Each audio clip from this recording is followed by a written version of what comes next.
Ngiyambona uJesu ethi awunani izingelosi bafowethu nangumuntu esonile ubani ongasehlela zashalazo Michael noGabriel babheka phansi kwehliwe emhlabeni elithi iBhayibheli ikani uJesu esentabeni yokukhazimuliswa kwabonakala kuye abaprofeti uEliya noMoses bekhuluma nabo beyichazela bethi Jesu ayikhona enye indlela onenza ngayo ngoba thina ngesize sikhona. Oh, hallelujah.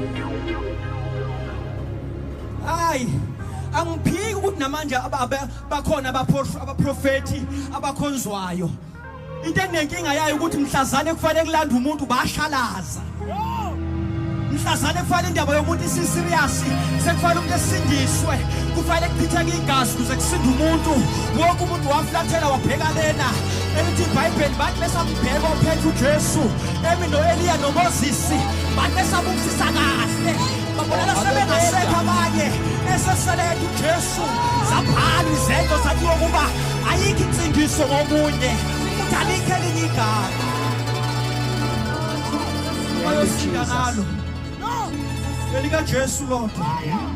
Hayi babantu bakwethu asididekanga ngoba sibheke esiphambanweni ike asibheke umuntu owathi sasixakekile yena yedwa waswela sesixakekile yena yedwa wanendaba.